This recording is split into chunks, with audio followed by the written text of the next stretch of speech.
Ever wondered how to make sense of your inventory data in just a few clicks? Excel pivot tables are a game changer when it comes to effectively analyzing inventory data for better decision making.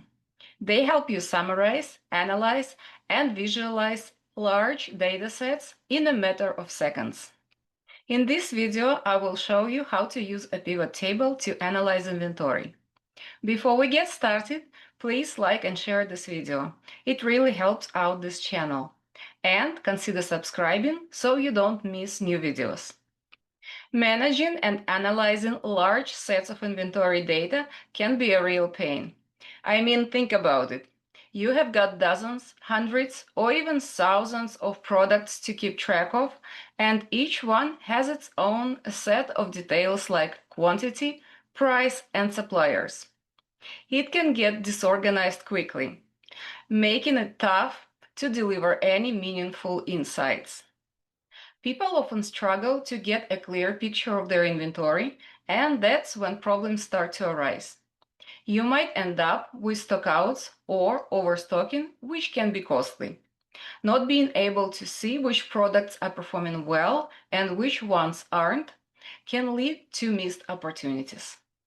We've all been there, starting at a massive spreadsheet, trying to make sense of it all, but it's just a sea of numbers. It's hard to know where to start or what to focus on. That's why pivot tables are so powerful. They help you to cut through the noise.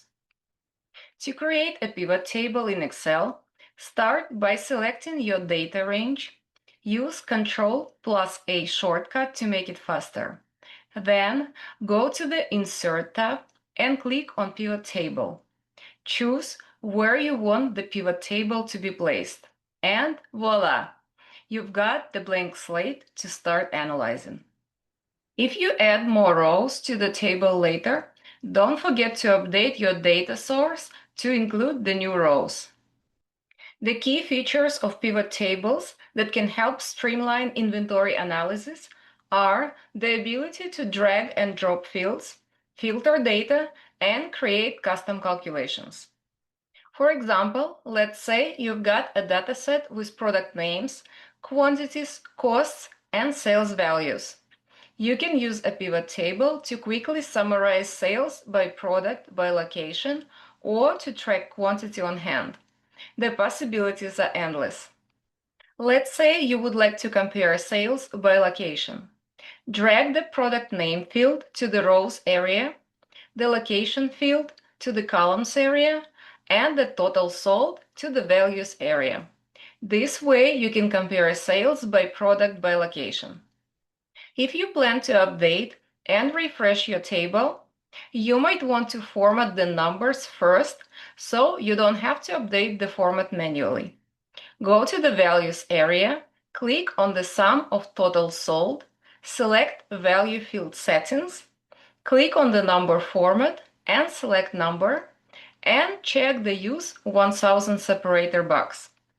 If you want to compare total sales by location, uncheck the product name field. Alternatively, you can have the location field as rows. Just move the field from the columns to the rows area. If you want to look at a specific product, you can add it as a filter by moving the product name to the filters and selecting the name of the product by checking it in the drop-down menu. You can also add the number of units sold by dragging the units sold field to the values area. By using pivot tables, you can transform chaotic data into clear insights. For instance, you can identify which products are your best sellers or which ones are lagging behind. You can also track stock levels and optimize your inventory management.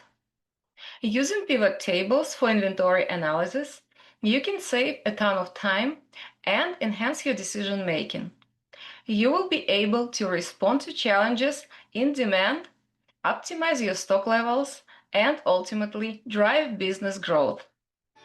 If you've got any experience using pivot tables, whether it's for inventory analysis or anything else, I'd love to hear from you. Leave a comment below. Also, be sure to check out my other videos on financial accounting and Excel tips and tricks to take your skills to the next level. Thank you all so much for watching, and I hope to see you all again in the next video.